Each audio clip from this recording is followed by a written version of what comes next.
আলহামদুলিল্লাহ, ফেনী জেলার ফেনী শহরের প্রাণকেন্দ্রে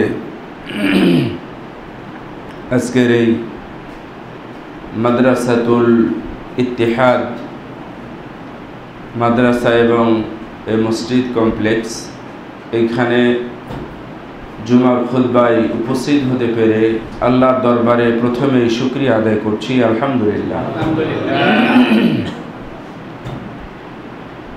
জুমার সালাতে আমরা কিছু আশায় একত্রিত হই, যা রাসূল সাল্লাল্লাহু আলাইহি ওয়াসাল্লামের যুগ থেকে পর্যন্ত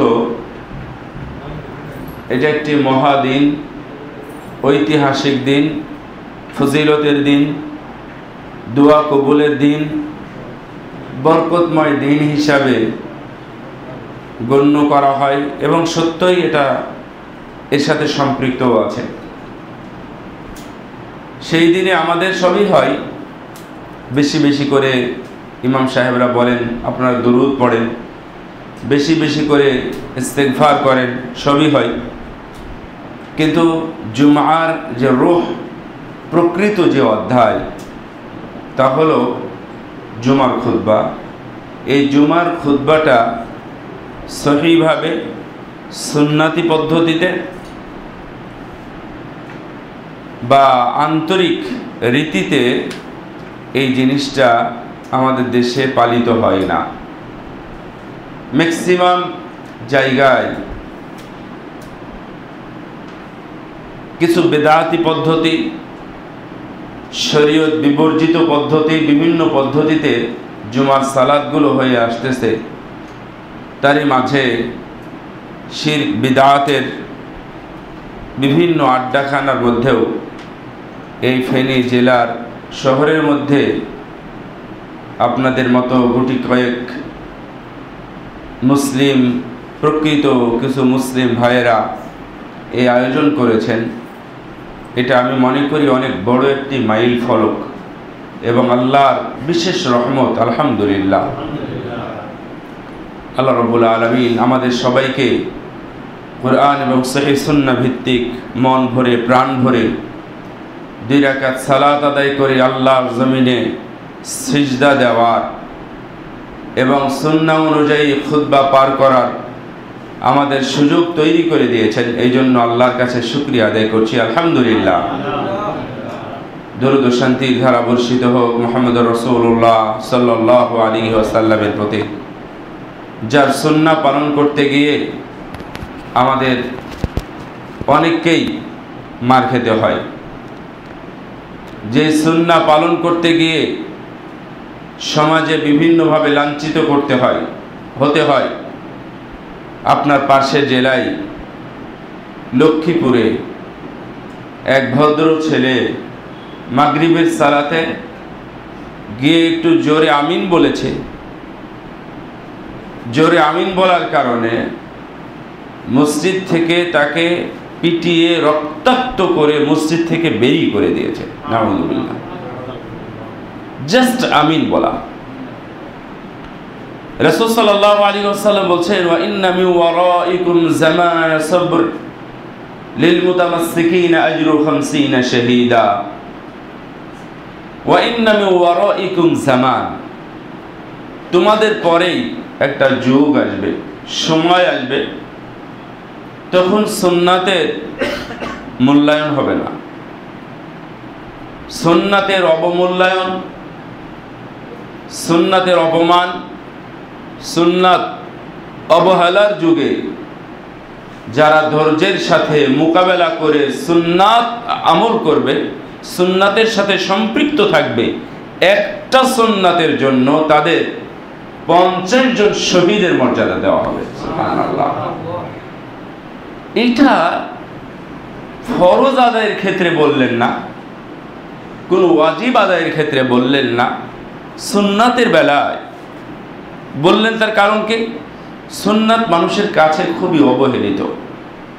কারণ এটা না করলেও চলে, না করলেও সালাত হয়ে যায়, না করলেও সমস্যা নেই, এই ছোটোখাটো সুন্নাতের কারণে দ্বন্দ্ব ফাসাদ, এই ধরনের কথাবার্তা বলার খুব বেশি সুযোগ হলো সুন্নাতের বেলায়। রাসূল সাল্লাল্লাহু আলাইহি ওয়াসাল্লাম বলছেন, এক সময় সুন্নাত মানুষ পালন করতে পারবে না। সেই সময় কেউ যদি ধৈর্যের সাথে মোকাবেলা করে, ধৈর্যের সাথে, সবরের সাথে একটা সুন্নাতকে আঁকড়ে ধরতে পারে, তাহলে ওই লোককে 50 জন শহীদের মর্যাদা দেওয়া হবে। আপনি দেখেন রাসূল সাল্লাল্লাহু আলাইহি ওয়াসাল্লাম বলছেন যে কেউ যদি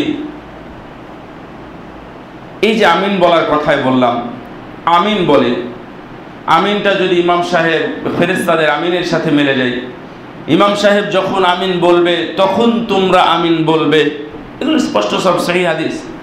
তো এত কথা, স্পষ্ট কথা বলার পরেও যখন মানুষ আমিন বলতেছে, দুনিয়ার 98% মুহাদ্দিস এই কথায়, এই হাদিসে বুঝলেন যে লাউডলি, জোরে আমিন বলতে হবে। আমি আপনি দুই একজন ছাড়া দুনিয়ার সব মুহাদ্দিস বুঝলেন আমিন জোরে বলতে হবে, আর আমি আপনি দুই একজন বলতেছি যে না আমিন। তাহলে ইমাম সাহেবের আমিন শুনবো কোথায়? এই জন্য তো রাসূল সাল্লাল্লাহু আলাইহি ওয়াসাল্লাম বলছেন, মান ওয়াফাকা তামিনুহু তামিনাল মালাইকাতি গুফিরা লাহু মা তাকদ্দামা মিন যামবিহি। আমিন যদি মিলে যায়, আমিন যদি লাউডলি বলা হয়, যদি মিলে যায়, তাহলে তার পূর্বের সব গুনাহ আল্লাহ ক্ষমা করে দিবেন। সুবহানাল্লাহ। যদি এটা সগীরা গুনাহ। কিন্তু দেখেন আমার কাছে, আমরা অনেক সময় দেখেছি গায়রুল মাগদুবি আলাইহিম ওয়ালাদ-দাল্লিন আমিন কুল হুয়াল্লাহু আহাদ বলে না। আপনি কিন্তু বুঝতেই পারতেছেন, আস্তেই বলুক আর জোরে বলুক, সে আমিন বলেই নাই। এটা মিথ্যা কথা। তার মানে আমিনটা তাদের কাছে নাই, এটা না বললেই চলে, কারণ এটা সুন্নাত। অথচ রাসূলুল্লাহ সাল্লাল্লাহু আলাইহি ওয়াসাল্লাম সুন্নাতের মধ্যে কত মর্যাদা রেখেছেন। ছোটোখাটো সুন্নাত নিয়ে আমরা অনেক সময় মানে কি বলি, ফিতনা করি। ছোটোখাটো সুন্নাত নিয়ে আমরা একটু বাড়াবাড়ি করি, ছোটোখাটো সুন্নাত নিয়ে আমরা দ্বন্দ্ব বাঁধাই। তো রাসূলের মহব্বতে, রাসূলের নীতি, রাসূলের আদর্শ আমি আমার গায়ে মাখতে চাই, আমি সমাজে প্রতিষ্ঠা করতে চাই, আমি আমার বাড়ির, আমার ছোট বাচ্চা, ছোট সন্তানদেরকে আমি আদলে গড়ে তুলতে চাই, তাহলে আমি রাসূলের সুন্নাতকে কেন আমি রাসূলের সুন্নাত কি দোষ করলো? ইন্নাল্লাহা ওয়া মালাইকাতাহু ইউসাল্লুনা আলাল্লাযীনা ইয়ালুনা ফিস সাফ। যারা সালাতের মাঝের ফাঁকা জায়গাগুলো বন্ধ করে মিলিয়ে মিলিয়ে দাঁড়ায়, আল্লাহ রাব্বুল আলামিন তাদের উপর রহমত বর্ষণ করেন। শুধু তাই নয়, ফেরেশতারা তাদের জন্য দোয়া করতে থাকে, আল্লাহ তুমি তাদেরকে ক্ষমা করো, তাদেরকে ক্ষমা করো, তাদেরকে ক্ষমা করো। শুধু তাই নয়, ওমান সাদ্দা ফুরজাতান ফিস সাফ, কেউ যদি এই কাতারের মাঝের ফাঁকা জায়গা বন্ধ করে দেয়, রাসূল সাল্লাল্লাহু আলাইহি ওয়াসাল্লাম বলছেন, বানাল্লাহু লাহু বাইতান ফিল জান্নাহ, আল্লাহ তাদের জন্য জান্নাতের মধ্যে বাড়ি নির্মাণ করেন। এটা কি ছোটখাটো? এটা কি ছোটখাটো হয়? এরই তাড়নায়, ঠিক এরই কারণে আজকে বাংলাদেশে অহরহ মসজিদ, আলহামদুলিল্লাহ, রমজানের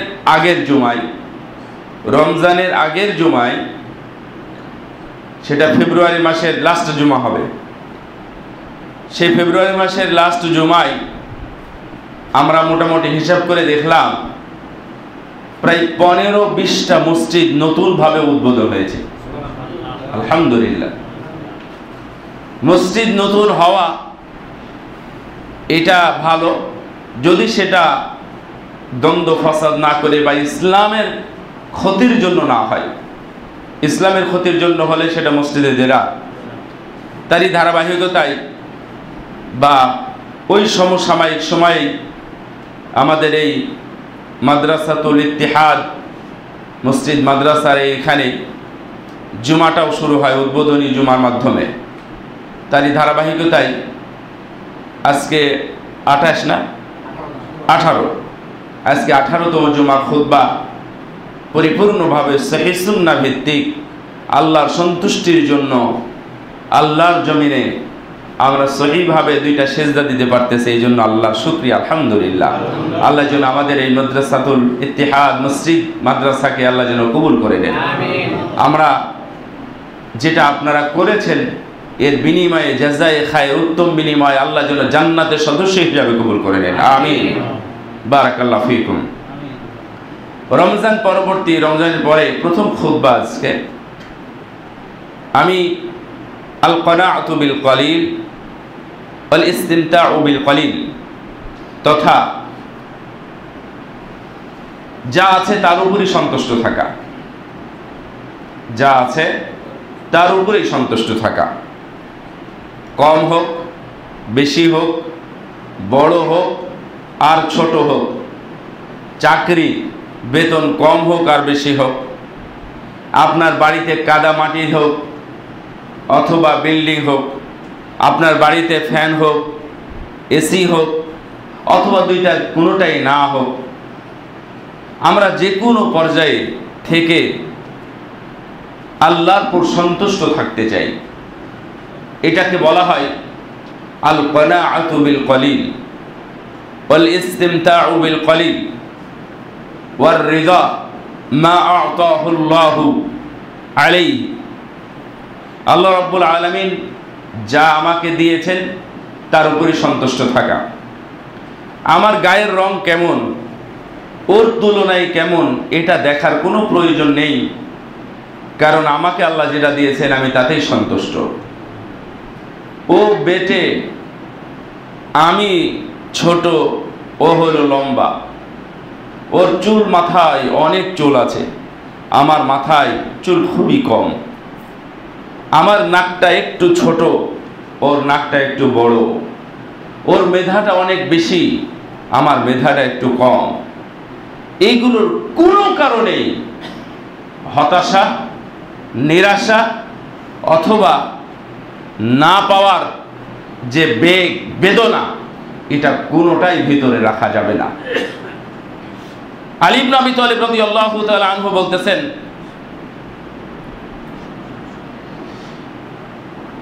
আল খাউফু মিন, ওনাকে জিজ্ঞেস করা হয়েছিল তাকওয়া কি জিনিস, তাকওয়া কাকে বলে?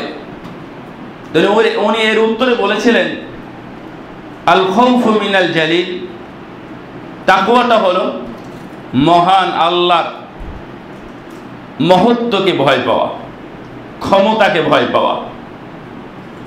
আপনারা এই ফেনী শহরে এক সময় দুই একজন মানুষ দুনিয়া জোড়া যাদের নাম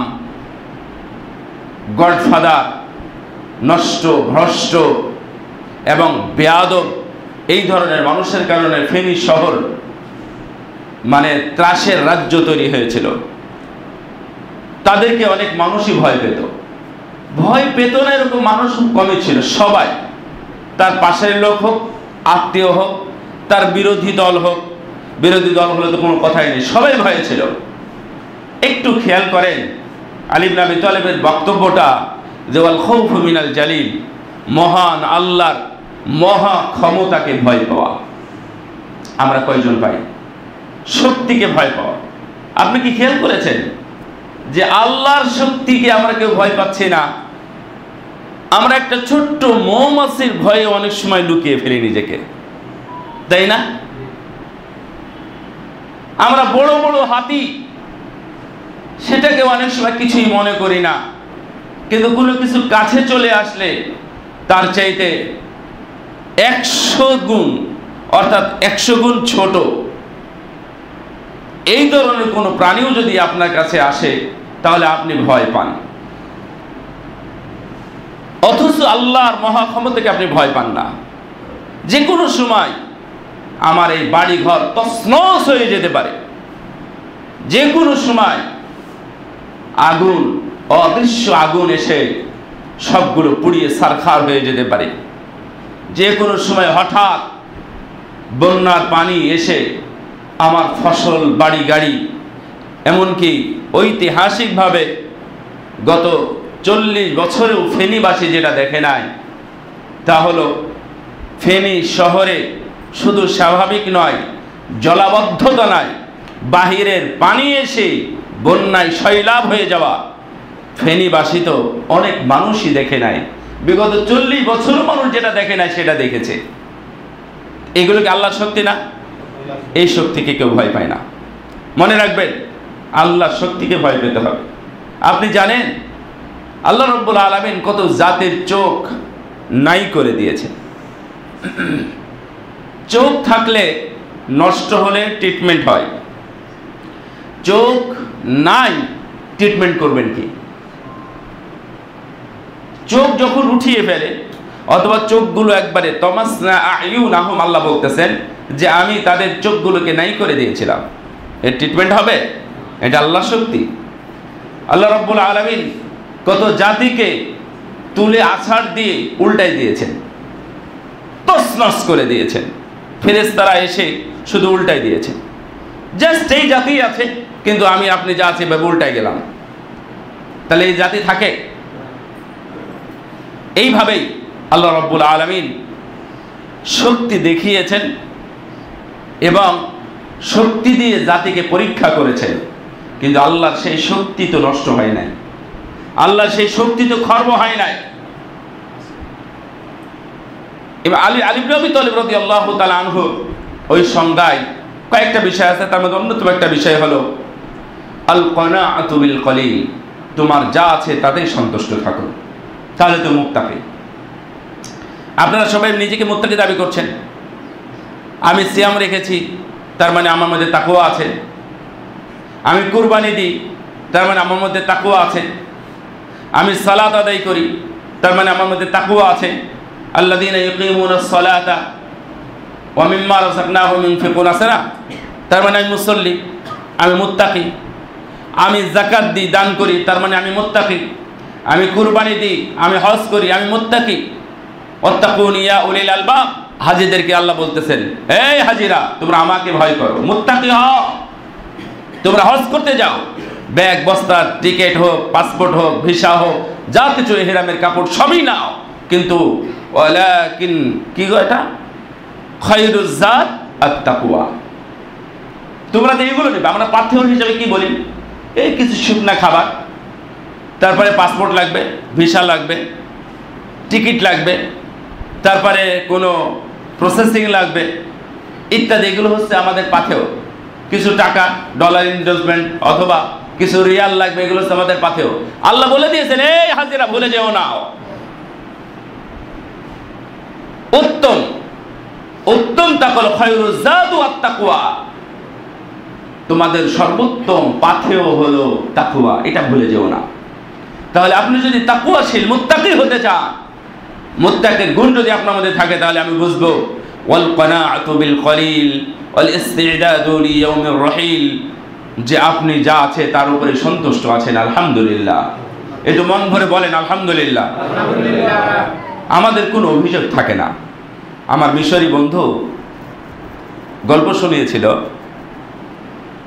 তো ও বলতেছে, মুকাররম মনে করো একটা ছেলে আল্লাহর কাছে অনেক কিছু চায়, চাইতে চাইতে শেষ পর্যন্ত চলে গেছে মসজিদে যাবে, বাড়ি থেকে বের হওয়ার সময় দেখছে তার পায়ে স্যান্ডেল নাই, দারিদ্রতার কারণে তার পায়ে স্যান্ডেল নাই। তা আল্লাহর কাছে অভিযোগ করতে করতে যাচ্ছে, আল্লাহর কাছে অভিযোগ করতে করতে যাচ্ছে, আল্লাহ তোমারই ইবাদত করতে, তোমারই মসজিদে, তোমার জমিনের উপর দিয়ে হেঁটে হেঁটে যাব, এই গরম তপ্ত মরুভূমি বালির উপর দিয়ে খালি পায়ে হেঁটে যাব, তুমি কি আমাকে এতই গরিব বানালে আল্লাহ যে একজোড়া স্যান্ডেল পর্যন্ত কেনার সামর্থ্য আমার নেই, হারিয়ে গেছে, ছিঁড়ে গেছে, এটাই যেন আমার শেষ। অভিযোগ করতে করতে গিয়ে মসজিদের এক কোনায় গিয়ে সালাত আদায় করেছে। সালাত যখন শেষ হলো, সালাম ফিরে বাম পাশে তাকিয়ে দেখতেছে একটা লোক বসে বসে সালাত আদায় করছে। কেন? দেখতেছে তার দুখানা পায়ের একটাও নাই। তখন বলছে, আহা আল্লাহ, তোমার বিরুদ্ধে আমার কোনো অভিযোগ নাই, আলহামদুলিল্লাহ, তুমি আমাকে দুখানা পা দিয়েছ। তাহলে আপনার দিকে তাকে কি দেখবেন? তার তো পা নাই কো, আর আপনি স্যান্ডেলের জন্য আল্লাহর কাছে অভিযোগ করতেছে। একজন মানুষ চশমা নিয়ে আল্লাহর কাছে অভিযোগ করে, ভালো একটা চশমা কিনতে পারলাম না। ইমাম আ'মাশ সুলাইমান ইবনে মেহরান আল্লাহর শুকরিয়া আদায় করতেন খুব বেশি। সুলাইমান ইবনে মেহরান সম্পর্কে আপনাদের কিছুটা ধারণা রাখেন। তিনি বিখ্যাত রাবি, হাদিসের রাবি। তার চোখ দিয়ে ঝরঝর করে পানি পড়ত, হাত পা দুইটাই ছিল অনেকটাই অকেজো, স্বাভাবিকভাবে চালাতে পারতেন, প্রায় অকেজোর মতো, প্রতিবন্ধী, চোখ না, কিন্তু শুধু বলতেন আলহামদুলিল্লাহ আলহামদুলিল্লাহ আলহামদুলিল্লাহ। ওনাকে জিজ্ঞেস করলেন ছাত্ররা, ওস্তাদজি আপনি অন্ধ, চোখই নাই, তারপর আপনি এত শুকরিয়া আদায় করেন কেন? তো উনি কয়েকটা কারণ বললেন। আমি যা পেয়েছি আমি এতেই খুশি আছি, আল্লাহর প্রতি আলহামদুলিল্লাহ। আলহামদুলিল্লাহ যে আল্লাহ আমাকে শুকরিয়া আদায় করার জন্য আমার জিহ্বাটা দিয়েছেন। সুবহানাল্লাহ, আমার জিহ্বাটা উনি কেড়ে নেন নাই। 2 নম্বর হলো যে আমি আল্লাহর কাছে যখন হিসাব দিব, তখন হিসাব দেওয়ার সময় আমার সব কিছুর হিসাব দিতে হবে, কিন্তু আমার চোখের হিসাব দেওয়া লাগবে না। সুবহানাল্লাহ, কি বুঝ! আমার ঠ্যাং গেল, তো আমি এক ঠ্যাং ন্যাংড়া নিয়ে আমি আমার জীবনের উপার্জনের মাধ্যম বানিয়ে নিলাম। চোখ অন্ধ হয়ে গেল, তার মানে এখন আমাকে রাস্তায় নেমে যেতে হবে। রাস্তায় নেমে গিয়ে মানুষকে বলতে হবে, দেখেন ভাই, অন্ধ আমি দেখি না, আমাকে আপনারা কিছু সাহায্য করে। এইভাবে আপনার সারা জীবনটা চলবে। কিন্তু সাহাবী আজমাইন, আইম্মাই মুজতাহিদিন, আইম্মাই সুন্নাহ, অনেক মানুষ বড় বড় বিদ্বান, তারা অন্ধ ছিলেন, কখনোই আল্লাহর কাছে এটা চান নাই। শেখ বিন বাজ রাহিমাহুল্লাহ, উনি অন্ধ ছিলেন, উনি নেওয়াত দূরের কথা, উনি সারা জীবনটা মানুষকে শুধু দিয়েই ছিলেন। ছাত্রদের যখন বিপদে হলো, প্রশাসন থেকে বলা হলো এই ধরনের সহযোগিতা সরকারের পক্ষ থেকে বা বিশ্ববিদ্যালয় কর্তৃপক্ষ করবে না, তখন উনি বিশ্ববিদ্যালয়ের ভিসি, মদিনা বিশ্ববিদ্যালয়, অন্ধ মানুষ। তখন উনি বললেন, এভাবে বুকে থাপড়ে বলেছিলেন, ঠিক আছে আপনাদের লাগবে না, তাহলে এই মিটিং আজকে বৃথা, অযথা, বেকার হয়ে গেল, আমি দায়িত্ব নিলাম, ওর টাকা যত লাগে আমি দেব। শেখ বিন বাজ রাহিমাহুল্লাহ, এক ছাত্র কোনো কারণে জেলখানায় গেছে, পুলিশ এসে ধরে নিয়ে গেছে, শুনছেন যে এক ছেলেকে ধরে নিয়ে গেছে। তো উনি সরাসরি গিয়ে ড্রাইভারকে সাথে নিয়ে জেলখানার গেটে গিয়ে একটা চাদর গেয়ে দিয়ে বসে পড়েছেন।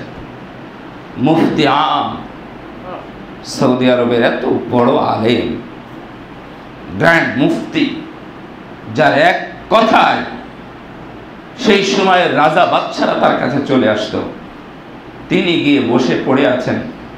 একজন তালেবে এলিমের পক্ষে বলছে যে না, ও যদি জেলখানায় থাকে, কাস্টডিতে থাকে, তাহলে আমি এখান থেকে উঠবো না। বাধ্য হয়ে ফজরের সালাতের পরে সে ছেলে সহযোগ ছেড়ে দিয়েছে, তারপরে তিনি সেখান থেকে সরেছেন। উনি অন্ধ মানুষ, মদিনা বিশ্ববিদ্যালয়ের প্রথম টিচার যাকে বলা হয়, তিনি অন্ধ মানুষ।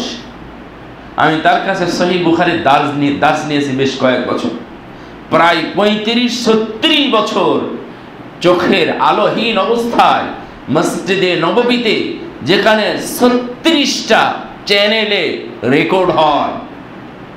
রেকর্ড করা হয়, যেখানে মদিনা বিশ্ববিদ্যালয়ে অন্তত 200 জন টিচার তার ছাত্র হিসাবে বসে থাকে সামনে। সরাসরি আমারই উস্তাদ, যিনি আমার 5 সেমিস্টার উস্তাদ ছিলেন, তিনি সরাসরি সামনে বসে থাকতেন এবং ইবারত পড়তেন ছাত্র হয়ে।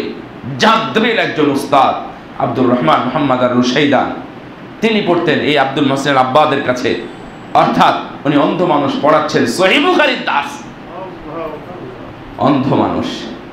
এবং উনি আবার ছাত্রদেরকে বছরে 500, 700, 1000 রিয়াল করে অন্তত 15-20 হাজার স্টুডেন্টকে উনি এভাবে সাহায্য করতেন। এই অন্ধ মানুষ। তাহলে আপনার যা আছে তার উপর সন্তুষ্ট থাকে। আল্লাহ রাব্বুল আলামিন আপনাকে তৈরি করেছেন, সৃষ্টি করেছেন, আপনাকে শ্বাস প্রশ্বাস অক্সিজেন দিয়ে আপনাকে বাঁচিয়ে রেখেছেন, তাহলে আপনি অন্যের কাছে হাত দিবেন কেন? আপনি অন্যের প্রতি নির্ভরশীল হবেন কেন? আপনার বড় গুণ হলো আপনি মুমিন। আপনি কি? আপনি মুমিন। আপনার মধ্যে ঈমান আছে। ঈমান যার বড় সম্পদ, তার দ্বিতীয় কোনো সম্পদের প্রয়োজন হয় না।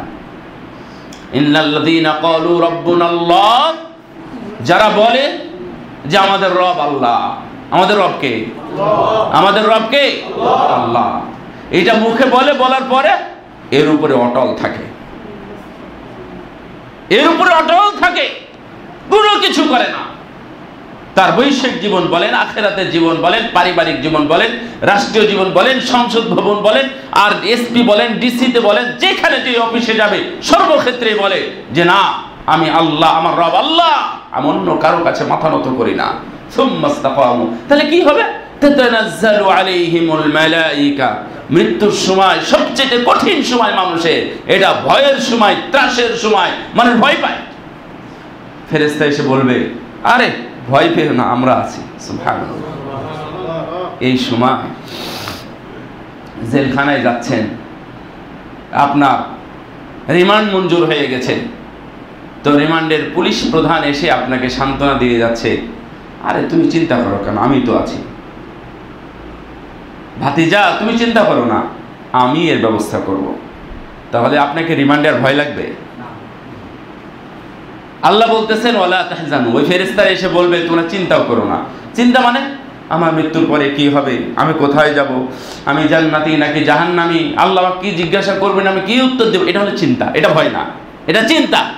তো আল্লাহ বলতেছেন ওয়ালা তাহজানু, ফেরেশতা এসে তাকে শোনাচ্ছে, এই তুমি চিন্তা করো না। তুমি বলেছো না আমার রব আল্লাহ, আমার রব আল্লাহ, তুমি চিন্তা করেছো, তুমি বলেছো, তুমি স্বীকৃতি দিয়েছো, তোমার কোনো ভয়ও নাই, তোমার কোনো চিন্তাও নেই। ওয়া আবশিরু বিল জান্নাহ আল্লাতী কুনতুম তুআদুন, তোমরা জান্নাতের সুসংবাদ গ্রহণ করো যার ওয়াদা আল্লাহ তোমাদেরকে করেছেন। সুবহানাল্লাহ। তাহলে জান্নাতের সুসংবাদ আপনি মৃত্যুর সময় দুনিয়াতে পেয়ে গেলেন, যদি আপনি ঈমানটা যদি আপনার কাছে থাকে। ঈমান আছে। আমরা অনেক সময় বলি যে যার দুখানা হাত আছে তার কোনো সমস্যা নেই, যার টাইম আছে মানে সময় যার আছে তার কোনো কিছুতে অভাব হবে না। এই সময়কে যদি আপনি মূল্যায়ন করতে পারেন, তাহলে এই সময়টা আপনার জন্য যথেষ্ট। এই সময় আপনার জন্য রিজিক বরাদ্দ আছে নাকি নাই? তাহলে রিজিকগুলো আসবে নাকি রিজিকগুলো স্টপ থাকবে? ঠিকই রিজিকগুলো আসবে। আপনি কি মনে করেছেন ভদ্রলোক মারা যাচ্ছে, মানে কুয়ার মধ্যে পড়ে গেছে, মারা যাচ্ছে, অনেক কষ্ট করে তাকে উঠানো হয়েছে। উঠানোর পরে সে যখন উপর থেকে নিচ থেকে উপরে উঠেছে, তাকে ওয়েলকাম জানানোর জন্য, বাহ তুমি উঠে আসলে, আমরা তো অনেক কিছু ভেবেছিলাম, মনে হয় তোমাকে আর উঠাতে পারবো না, গভীর কূপ থেকে তুমি দুধটা খাও। দুধটা খেয়ে ফেলেছে। দুধটা খাওয়ার পরে সে ওখানে দাঁড়িয়ে এটা ওটা করতে করতে আবার কুয়ার মধ্যে পড়ে গেছে। পড়ার পরে উপর থেকে দেখতে পাচ্ছে ওই ভদ্রলোক আর বেঁচে নেই, মারা গেছে, আবার পড়ে গেছে। কেন? ওই দুধটা তার রিজিকে ছিল, আল্লাহ তাকে নিচ থেকে উপরে টেনে নিয়ে আসছেন, নিয়ে এসে রিজিকের ব্যবস্থা হয়েছে। এরপরে আল্লাহ রাব্বুল আলামিন আবার তাকে সেই জায়গা মতো নিয়ে গিয়ে তাকে দুনিয়া থেকে বিদায় করে দিয়েছে। গতকাল এরকম সময় না, 10:30 11টার পরে বৃহস্পতিবার, আমি আমার গ্রামে ঢুকতেছি বাজার থেকে, ঠিক ওই সময় দেখলাম অনেকগুলো মানুষ, মানে গ্রাম এবং মাঠ এর মাঝে আমাদের ঈদগাহটা, ওখানে অনেক মানুষ। আমি একটু অস্বাভাবিক হয়ে গেলাম যে এখানে এত মানুষ হওয়ার কোনো কারণই হতে পারে না, কোনো কারণে। তারপরেও আমাদের এলাকার বিশেষ করে মেয়ে মানুষ খুব বের হয় না, খুব কম দেখবেন আশা করি ইনশাল্লাহ। তো মেয়ে মানুষও দেখছি অনেক। কি কারণ? তো বলছে যে এখানে কিছুক্ষণ আগে এক ভদ্রলোক, উনি ওনার ছেলের বাড়ি কি ভাগনার বাড়ি বেরিয়েছেন, বেরিয়ে এই দিক দিয়ে যাচ্ছেন, যাওয়ার পথে ক্লান্ত শ্রান্ত হয়েছেন, একটু খারাপ লাগছে, বসছে। আমরা দূর থেকে দেখতেছি দূর থেকে এসে দেখতেছি ওনার আর রূহ নাই, চলে গেছে। এই ঘটনা তো ও তো একাই আছে, তো পরে চিল্লাচিল্লি শুরু করেছে, এলাকার মানুষ শুনতে পেয়ে সবাই ঝেঁকে চলে আসছে, কিন্তু মারা গেছে, একবারে টোটাল মারা গেছে। এবং 1 মিনিটও সময় নেয় নাই, 1 মিনিটও সময় নেয় নাই। তাহলে আপনাদের একটু মানে ভাবা উচিত যে আমি যার পিছনে ছুটতেছি, এই দুনিয়ার পিছনে, এই দুনিয়া নিয়ে আপনি এখনো সন্তুষ্ট হতে পারেন নাই। রাসূল সাল্লাল্লাহু আলাইহি ওয়াসাল্লাম বলছেন, মানুষ তখনই সন্তুষ্ট হবে যখন তার মুখে মাটি পড়বে, তার মানে যখন কবর হবে, যখন চোখটা বন্ধ হয়ে যাবে, এর আগ পর্যন্ত আদম সন্তানের কখনোই পেট ভরবে না, মন ভরবে না। ওকে যদি দুনিয়া দিয়ে দেওয়া হয় তাহলে বলবে, আল্লাহ তুমি যদি আমাকে আরেকটি দুনিয়া দিতে, তাহলে আমি এই দুনিয়া থেকে আমি আরেক দুনিয়াতে ভ্রমণ করতাম। নাউযুবিল্লাহ। এটা হচ্ছে আমাদের মন। আল্লাহ রাব্বুল আলামিন বলছেন, ইয়া আইয়ুহান নবী কুল লিআজওয়াজিকা ইন কুনতুন্না তুরিদিনাল হায়াতাদ দুনিয়া ওয়া যিনাতাহা ফাতাআলাইনা উমাত্তি'কুন্না ওয়া উসাররিহকুন্না সারাহান জামিলা। আল্লাহ আয়াত নাযিল করলেন রাসূল সাল্লাল্লাহু আলাইহি ওয়াসাল্লামের ব্যাপারে। বললেন, হে নবী, আপনি আপনার স্ত্রীদেরকে ডাকেন, ডাকার পরে জিজ্ঞাসা করেন, তোমরা কি চাও? তোমরা কি দুনিয়া এবং দুনিয়ার সম্পদ, ভোগবস্তু, বাড়ি গাড়ি, টাকা পয়সা এগুলো চাও? যদি চাও তাহলে তোমরা আমার কাছে এসো। ফাতাআলাইন উমাত্তি'কুন্না ওয়া উসাররিহকুন্না সারাহান জামিলা। তাহলে আমি তোমাদের সম্পদে পরিপূর্ণ করে দিয়ে, দুনিয়া ভরে দিয়ে, বাড়ি দিয়ে, গাড়ি দিয়ে, খাবার দিয়ে আমি তোমাদেরকে সুন্দরভাবে বিদায় করে দিব, মানে তালাক দিয়ে দিব। ওয়া ইন কুনতুন্না তুরিদনাল্লাহা ওয়া রাসূলাহু ওয়াদ দারাল আখিরাহ। আর যদি আখিরাত চাও, আল্লাহকে চাও, আল্লাহর নবীকে চাও, তাহলে আমি তোমাদের কিছুই দিতে পারবো না। ফাইন্নাল্লাহা আ'আদ্দা লিল মুহসিনাতি মিনকুন্না আজরান আযীমা। তাহলে আল্লাহ রাব্বুল আলামিন তোমাদের জন্য উত্তম রিজিক তথা উত্তম পুরস্কারের ব্যবস্থা রেখেছেন। সুবহানাল্লাহ। তার মানে আপনি এটা মনে রাখবেন, মুমিনদের জন্য স্বাচ্ছন্দ্যময় দুনিয়া, এটা যদি কোনোদিন হয়ে থাকে তাহলে আমার মধ্যে গলত আছে। কথাটা আবার শুনেন, আপনি মুমিন, আপনার দুনিয়াতে কোনো প্রবলেম নাই, আপনি খুবই ভালো আছেন, স্বাচ্ছন্দ্যে আছেন, টাকা পয়সা, গাড়ি বাড়ি, ব্যাংক ব্যালেন্স, শপিং মল, দোকানপাট ইত্যাদি সব মিলে পজিশন, প্লট বলেন, ফ্ল্যাট বলেন, সব এভরিথিং আপনার কাছে আছে, স্বাচ্ছন্দ্যে জীবনযাপন করতেছেন আর খাচ্ছেন, মনে হলে মসজিদে এসে সালাত আদায় করছেন, না হলে 7 তালার উপরে বসে বসে আপনি সালাত আদায় করছেন। এই অবস্থা যখন হয়েছে তাহলে বুঝবেন কিছুটা গলত আছে, কোনো প্রবলেম আছে। মুমিনদের স্বাচ্ছন্দ্যময় জীবন কখনো হয় না। মুমিনদের স্বাচ্ছন্দ্যময় জীবন একমাত্র কোথায়? কোথায়? জান্নাতে।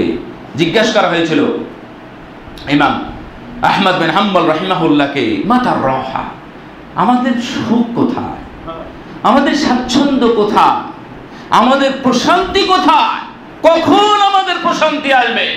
তখন উনি বললেন, আউয়ালু মা নাদাউ কদামান ফিল জান্নাহ।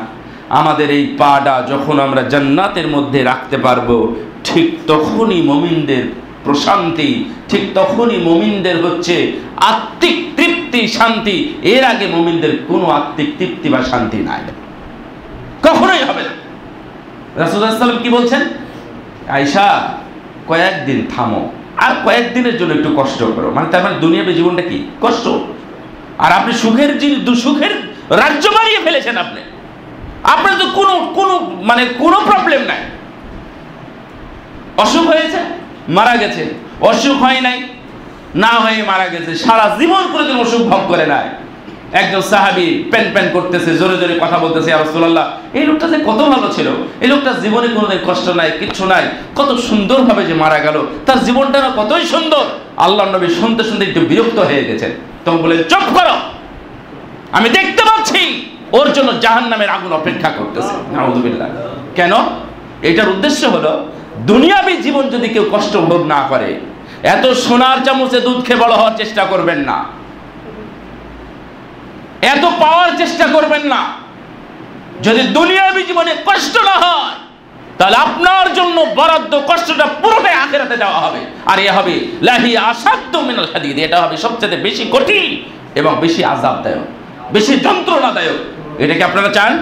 নাউযুবিল্লাহ, আমরা কেউ এটা চাই না। তাহলে আল্লাহ আমাকে যা দিয়েছেন আপনি তার উপরে সন্তুষ্ট থাকুন। এটাই সাহাবীদের নীতি। রাসূল সাল্লাল্লাহু আলাইহি ওয়াসাল্লাম তপ্ত মরুভূমির মধ্যে দুপুরবেলা হাঁটতে হাঁটতে চলেছেন। রাসূল সাল্লাম সহিহ মুসলিমের হাদিস, লম্বা হাদিস, আবু হুরায়রা রাদিয়াল্লাহু তাআলা আনহু বর্ণনা করছেন, আনাস রাদিয়াল্লাহু তাআলা আনহু এর মধ্যে আবার সঙ্গ দিয়েছেন। আবু হুরায়রা রাদিয়াল্লাহু তাআলা আনহু বলছেন, হেঁটে যান রাসূল সাল্লাম মরুভূমির দেশে দুপুরবেলা অযথা বাইরে হাঁটতেছেন। সঙ্গী দিলেন, সঙ্গী হলেন কিছুক্ষণ পরে আবু বকর রাদিয়াল্লাহু তাআলা আনহু, কিছুক্ষণ পরে সঙ্গী হলেন ওমর ইবনে খাত্তাব রাদিয়াল্লাহু তাআলা আনহু।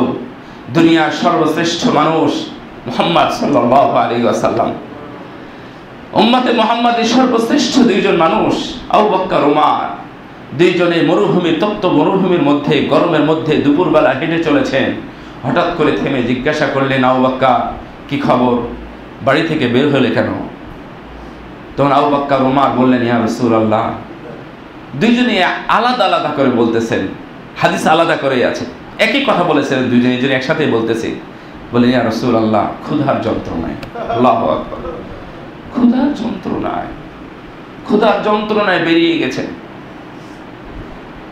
এত ক্ষুধা পেটে, অসহনীয় অসহ্যকর অবস্থা। মনে করলাম না, বাড়ির বাহিরে চলে যায়, একটু স্বস্তির হাওয়া যদি বাতাসে পাই তাহলে হয়তো আমার ভালো লাগবে, তাই বেরিয়েছি। ইয়া রাসূলুল্লাহ, আপনি কেন বেরিয়েছেন? এই কথা শুনে আল্লাহ নবী সঙ্গে সঙ্গে বললেন, তোমরা যে কারণে বের হয়েছ আমিও ঠিক ওই একই ক্ষুধার কারণে বেরিয়েছি। আল্লাহু আকবার। রাসূল সাল্লাম চাইলে স্বর্ণের পাহাড়ের মালিক হয়ে যেতে পারতেন, উনি খাদ্যের মালিক হয়ে যেতে পারতেন, উনি জান্নাতি খাবার দুনিয়াতে হাজির করতে পারতেন। রাসূল সাল্লাম যদি আল্লাহর কাছে দোয়া করতেন তাহলে সম্পদে পরিপূর্ণ হয়ে যেত। কিন্তু এই সম্পদের মধ্যে প্রকৃত সুখ নাই, সম্পদের মধ্যে প্রকৃত অধ্যায় নাই। প্রকৃত অধ্যায় হলো জান্নাত। কষ্ট করার পরে যখন আপনাকে জান্নাতে দেওয়া হবে, বের করা হবে, তুমি কেমন ছিলে দুনিয়াতে, দুনিয়ার সবচেয়ে কষ্ট করা মানুষটাকে আল্লাহ জান্নাতে দিয়ে জিজ্ঞাসা করবেন, তুমি কেমন ছিলে? তখন বলবে, আল্লাহ, আমার চাইতে দুনিয়াতে কেউ সুখ ভোগ করে নাই। সুবহানাল্লাহ। কি মনে করেছে? তার মানে জান্নাতের 1 সেকেন্ড নয়, ন্যানো সেকেন্ডের হাওয়ায় তার দুনিয়ার 70 বছরের কষ্ট নিমিষেই ধ্বংস হয়ে গেছে। অনুরূপভাবে জাহান্নামীকে দেওয়া হবে, জাহান্নাম থেকে বের করে আবার জিজ্ঞাসা করা হবে, তুমি দুনিয়াতে কেমন ছিলে? দুনিয়ার সবচাইতে সুখী ফেরাউন, নমরুদ, এই কারুনের মতো টাকাওয়ালা সম্পদওয়ালা ধরনের মানুষকে জিজ্ঞাসা করা হবে, দুনিয়াতে তুই কেমন ছিলি রে? তখন বলবে, আল্লাহ, দুনিয়াতে আমার চাইতে কষ্ট আর কেউ করে নাই, আমার চাইতে কষ্টে আর কেউ দিনাতিপাত করে নাই। তখন বলবে, যা, তাহলে কষ্টে ছিলি, এখন কষ্টেই থাক। তাই বলে তাকে আবার জাহান্নামের মধ্যে নিক্ষেপ করা হবে চিরন্তন ভাবে, চিরদিনের জন্য। নাউযুবিল্লাহি মিন যালিক। ভাইরা আমার, এই দুনিয়া স্বাচ্ছন্দ্যময়, সুখের, সমৃদ্ধ, এই প্রশস্ত দুনিয়াকে এমন ভাবে আপনি গ্রহণ করবেন না এই দুনিয়ার কারণে আপনাকে আখিরাত হারাতে হয়। এটা কখনো, এটা ভুল, এটা ভুল। আপনি যাচ্ছেন জয়েন করতে চাকরিতে, আপনার স্যালারি বেতন মিনিমাম 1 লক্ষ টাকা। যাওয়ার পথে আপনাকে কেউ রাস্তায় আপনাকে বলল যে আমার কাছে 5 লক্ষ টাকা আছে। আপনি বললেন, 5 লক্ষ টাকা, যদি আমার সাথে আপনি 5 ঘন্টা 10 ঘন্টা সময় দেন তাহলে আমি আপনাকে 5 লক্ষ টাকা দিয়ে দিব। আপনি 5 লক্ষ টাকার লোভ আর সামলাতে পারেন নাই, চাকরিতে আর জয়েন করতে পারলেন না। আপনার এই 2-4-5 লক্ষ টাকা 2-4-5 দিনেই ফুরিয়ে যাবে। আপনি চাকরি ছাড়া একজন নিঃস্ব হয়ে দুনিয়াতে আবার ভবঘুরে হয়ে স্যান্ডেল ছাড়া আপনাকে দুনিয়ার জমিনে আবার হাঁটতে হবে। আপনাকে ওই জন্য পাঠানো হয়েছে, জান্নাতের জন্য। জান্নাতে ঢোকানোর জন্য আল্লাহ আপনাকে পরীক্ষা নিচ্ছেন। তো আপনি যদি পরীক্ষা নিজে নিজে ফেল করেন তাহলে তো মহাবিপদ। ঈমান সাথে এইভাবে রাখতে হবে যেন কোনোভাবেই আমাদের দুনিয়া না পেয়ে বসে। এটাই হলো সমৃদ্ধ। ঈমানটাই হলো মূল বিষয়। দুনিয়াবি যেতে আছে আপনি শুকরিয়া আদায় করবেন। আল্লাহ আমাদেরকে আল্লাহুম্মা গফিরনি বিহালালিকা আন হারামিক। আজকে আমরা মনে করি কি, যদি আমি এই সুদটা না খাই, যদি আমি ঘুষ দিয়ে চাকরি না নিই, যদি আমি সব কিছু দেখাশোনা করতে যাই কোনটা হালাল কোনটা হারাম, তাহলে তো আমার পরিবার চলবে না। তাহলে আমি এত দেখার সময় পাবো কখন? এই মাইন্ড সেট আপ করে নিয়েছেন যারা, তারা সাবধান। কখনোই নয়, এটা ভুল ভাবনার মধ্যে আছেন আপনি এখন। এটা আপনার মুক্তিদাতা নয়। মহান আল্লাহ আমার মুক্তিদাতা, মহান আল্লাহ আমার মুক্তির ব্যবস্থা করবেন। তাই বলে আপনি হারামে পা দিবেন? এই জন্য বলবেন আল্লাহুম্মা গফিরনি বিহালালিকা আন হারামিক। আল্লাহ তুমি আমাকে হারাম ছাড়াই এই হালাল দ্বারাই, হালাল রুজি দ্বারাই তুমি আমাকে সন্তুষ্ট রেখো, আমাকে তুমি যথেষ্ট দিও। এই জন্যই আল্লাহর কাছে দোয়া করতে হয়, যা দিয়েছেন আল্লাহ আমাকে যথেষ্ট দিয়েছেন। সাহাবীদের দিকে একটু তাকান, শেষ করে দেব আমি। সাহাবীদের দিকে যদি আপনি তাকান তাহলে দেখবেন যে তারা আল কনাআতু বিল কলিল, এটা এর উপরে তারা কিভাবে আমল করেছেন। অল্পে তুষ্টি, অল্পে তুষ্ট থাকা। এই যে যখন আমি যে আয়াতটা বললাম সূরা আহজাবের সম্ভবত 30-31 নম্বর আয়াত বা 28, 29, 30, 31 এরকম হতে পারে। এটা একবারে শেষ আয়াত সূরা 21 পারা। এখানে 2-3টা আয়াত আছে। তো রাসূল সাল্লাল্লাহু আলাইহি ওয়াসাল্লামের কাছে যখন আয়াত নাযিল হলো তখন প্রথমে ডাকলেন আয়েশা রাদিয়াল্লাহু তাআলা আনহাকে। আয়েশা, তুমি এখনই আমাকে হা না বলিও না। তুমি কি দুনিয়া চাও? যদি দুনিয়া চাও তাহলে আমি দুনিয়াতে আমি তোমাদেরকে ভরপুর করে দেব, তোমাদের সব কিছু ব্যবস্থা করে দিই, আমি তোমাদেরকে বিচ্ছিন্ন করে দেব। আর যদি আখিরাত চাও আমার কাছে তুমি কিছুই পাবে না। তখন আয়েশা রাদিয়াল্লাহু তাআলা আনহা হাউমাউ করে কান্না করেছিলেন, ইয়া রাসূলুল্লাহ, কি বলেন আপনি? আমি দুনিয়ার জন্য আপনাকে ছেড়ে দিব? এটা আপনি ভাবলেন কিভাবে? আর আপনি বলতেছেন আমার মা বাবার সাথে পরামর্শ করতে। আমি আমার মা বাবার সাথে পরামর্শ করলে তারা কখনোই এই পরামর্শ দিবে না দুনিয়া নেওয়ার জন্য। তারপরেও আমি বলি, আমি মা বাবার সাথে পরামর্শ ছাড়াই আমি আপনাকে জবাব দিয়ে দিলাম, ইয়া রাসূলুল্লাহ, আমি দুনিয়া নয়, সম্পদ নয়, আমি আল্লাহকে চাই এবং আখিরাতকেই চাই। সুবহানাল্লাহ। একজন মেয়ের পক্ষে, মেয়ের কণ্ঠে এই ধ্বনি বাজা বিশাল ব্যাপার। শোক ছেড়া সাহাবী, সাহাবীদের মধ্যে অনেক ধরনের সমস্যা ছিল, তারাও গুনাহ করেছে, কিন্তু দেখেন একজন মেয়ে হয়ে এই জবাব দিয়ে দিলেন, না ইয়া রাসূলুল্লাহ, আমরা দুনিয়া চাই না, আমি আখিরাত চাই, আমি আল্লাহকে চাই, আল্লাহর নবীকে চাই, আমি অন্য কিছু চাই না। তখন একে একে সব স্ত্রী এই পথেই হাঁটলেন। সব স্ত্রী বললেন, ইয়া রাসূলুল্লাহ, না, আমরা কেউ দুনিয়া চাই না। দেখেন, এটা কিন্তু আল্লাহর আয়াত, কোরআনের আয়াত দিয়ে তাদেরকে বলেছেন। এটা স্বাভাবিক কোনো গল্প নয়, এমনিতেই জিজ্ঞাসা করছেন না। তখন তারা সবাই মেনে নিয়েছিল অল্পে তুষ্ট থাকা। আবু হুরায়রা রাদিয়াল্লাহু তাআলা আনহু খাবার নাই, কারো কাছে খাবার চান নাই, 2-3 দিন খাবার নাই, কারো কাছে খাবার চান নাই। আবু বকর রাদিয়াল্লাহু তাআলা আনহু বুঝলেন, বাসায় নিয়ে চলে গেলেন। রাসূলুল্লাহ সাল্লাল্লাহু আলাইহি ওয়াসাল্লাম বুঝলেন, বাসায় নিয়ে চলে গেলেন, তাকে খাবার দিলেন। বুঝেছেন ভাইরা আমার, সাহাবীদের অল্পে তুষ্ট জীবনটাই ছিল। আব্দুর রাহমান নাওফ রাদিয়াল্লাহু তাআলা আনহু মক্কা থেকে মদিনায় আসলেন হিজরত করে। তখন একজনের সাথে বন্ধুত্ব পাতায় দিলেন, যাও, ওটা তোমার বন্ধু আব্দুর রহমান, যাই হোক। তো যখন বন্ধু হয়ে গেলেন তখন বললেন, এই যে আমার একজন স্ত্রী আছে, এই যে আমার ঘর আছে, আপনি কোনটা নেবেন সেটাই আপনার জন্য আমি দিয়ে দিলাম। সুবহানাল্লাহ। স্ত্রী দেয় মানুষ। আপনি বললে আমি তালাক দিব, আপনি বিয়ে করবেন। আপনি বললে কোন ঘর নেবেন আমি সেটা দিয়ে দিব। আব্দুর রহমান আউফ বললেন, আমাকে একটু বাজারটা দেখায় দেন, কোথায় বাজার আছে, মদিনার জীবন কোথায় কি আছে সেটা তো জানি না, ফেনী শহরে কোথায় কি আছে সেটা আমি জানি না। বলে দিলেন, ওইখানে বাজার আছে।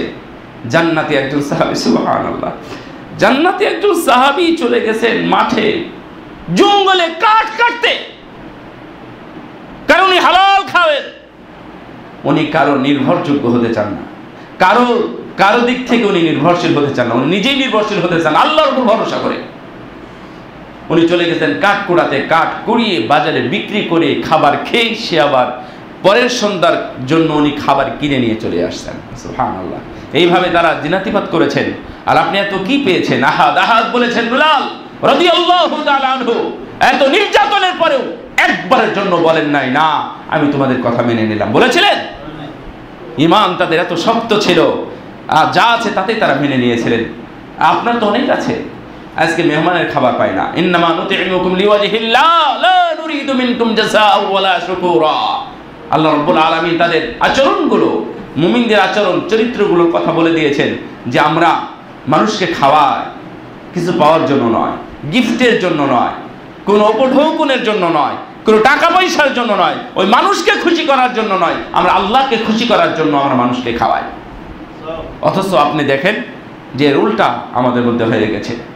ভাইয়েরা আমার, এত আয়োজন নয়, ছোট্ট আয়োজনে, ছোট্ট পজিশনে, ছোট্ট বাড়িতে সিমসাম আমাদের উস্তাদ, তার দাদা, আমাদের উস্তাদের কথা মদিনা বিশ্ববিদ্যালয়ে, উনি বলতে বলতে উনি অধ্যায়টা বলে কেঁদে ফেললেন যে তার দাদা রাসূলুল্লাহ সাল্লাল্লাহু আলাইহি ওয়াসাল্লামের যে আগে আদলে যে বাড়িটা ছিল, যতটুকু পারে, এখন থেকে হয়তো বা 200 বছর হবে, 200 বছর আগে বাড়ির কিছু অংশ ওখানে ছিল, আয়েশা রাদিয়াল্লাহু আনহার ঘরের অংশ। এর মধ্যে উনি ঢুকেছিলেন, ঢুকে উনি অনেক দিন ধরে কান্না করেছিলেন। আমার দাদা শুধু কান্না করেছিলেন যে আমি কোন ঘরে ঢুকলাম, আমি কি দেখলাম, এখানে একটা মানুষ কেমনে বসবাস করেছে। আমাদের ফ্রিজ হয়, আলমারি থাকে, চেয়ার থাকে, টেবিল থাকে, শোকেস থাকে, ফ্রিজ থাকে, আলমারি ইত্যাদি কত কি থাকে। ওর মধ্যেই চুলা, ওর মধ্যেই পাতিল, ওর মধ্যেই খাবার জায়গা, ওর মধ্যেই ডাইনিং, ওর মধ্যেই সোফা, ওর মধ্যেই সব কিছু। ওঠি তো জায়গা নাকি আরো কোনো জায়গা ছিল? আরো মাটির তলে কোনো জায়গা ছিল খোলা? কোনো ছাদ ছিল? কিছুই তো ছিল না। ওই একটা জায়গার মধ্যে তারা দিনাতিপাত করেছেন। 3টা কবর সমান ছিল তার ঘর, রাসূলুল্লাহ সাল্লাল্লাহু আলাইহি ওয়াসাল্লামের ঘর। মনে হয় না? আয়েশা রাদিয়াল্লাহু আনহা পা শাট করে শুয়ে আছেন, তখন পা এভাবে সরিয়ে দিচ্ছেন, তারপরে গা সেজদা দিচ্ছেন। সুবহানাল্লাহ। আর আমাদের এক ঘরে শুয়ে থাকি আর 7 ঘর পড়ে থাকে। হারাম, অন্যায়, নষ্ট। এটা ঘর পড়ে থাকবে না, ওর মধ্যে জিন শয়তান বসবাস করবে। আপনার বাড়িতে শয়তান জায়গা পেয়েছে, এভাবে ফেলে রাখা যাবে না। মেহমান আসলে আমরা মূল্যায়ন করতেছি ইত্যাদি, এইভাবে 2-1টা ঘর থাকতে পারে, কিন্তু 7-8টা ঘর পড়ে আছে, কেউ থাকে না। একজন মা বাবা, একজন ওই কামলা থাকে, সব বাড়ি ঘরগুলো করে দিয়েছে। আমি সিলেট বিয়ানীবাজার গিয়ে আমি আশ্চর্য হয়ে গেছি যে বাংলাদেশে তো নয়, কেউ দুনিয়াতে, বাংলাদেশে কোথাও নাই। বিয়ানীবাজারে যে বাড়িঘর আছে সিলেটের, তা বাংলাদেশের কোনো জেলা শহরে নাই, ঢাকা শহরেও নাই। এমন এমন সব বাড়ি করা আছে, কে থাকে? কেউ নাই, কেউ নাই। টাকা আছে, ইউরোপ আমেরিকার ডলার পেয়েছে, ইউরো পেয়েছে, সেগুলো নিয়ে এসে খরচ করে বাড়ি বানায় রাখছে। সামনে যাও, শোনেন, আল কনাআতু বিল কলিল, এটা অনেক গুরুত্বপূর্ণ একটি বিষয়। আমি জাস্ট 2টা আয়াত পড়ে অনুবাদ করব, আমি অন্য কিছু করব না। এই এতটুকু সময় শুধু আমি আপনাদের কাছে চাচ্ছি। রমজান পরে রাসূলুল্লাহ সাল্লাম, আল্লাহ রাব্বুল আলামিন বলছেন, তোমরা যে আল্লাহর সাথে যে ওয়াদা করেছো, 91 এবং 92 নম্বর আয়াত সূরা নাহলে, আল্লাহর সাথে তোমরা যে ওয়াদা করেছো সেই ওয়াদাকে পূর্ণ করো। তোমরা আল্লাহর সাথে ওয়াদা করেছো সালাত আদায় করবো, তওবা করবো, খারাপ কাজ করবো না, সুদ খাবো না, ঘুষ খাবো না, এরা তোমরা পূরণ করো। তোমরা তো কফিল হিসাবে আল্লাহকে নিয়োগ করেছিলে, খবরদার 1 মাস কন্টিনিউ করার পরে তোমরা যেমন ওই যে মক্কার মহিলা ফেঁস দিয়ে কেটে দিয়ে, সুতা কেটে দিয়ে তার 1 মাসের পুরো ফসল, পুরো রুটিন নষ্ট করে দেয়, তোমরা খবরদার এমন হয়ে যেও না। আপনারাও এমন হয়েন না। এই রমজানের সিলসিলাটা, ধারাবাহিকতাটা বজায় রাখেন, ধরে রাখেন। আল্লাহ রাব্বুল আলামিন যেন আমাদেরকে সেই তৌফিক দান করেন। আমিন। ওয়া আখির দাওয়ানা আলহামদুলিল্লাহি রাব্বিল আলামিন। আকুলু মা তাসমাউন।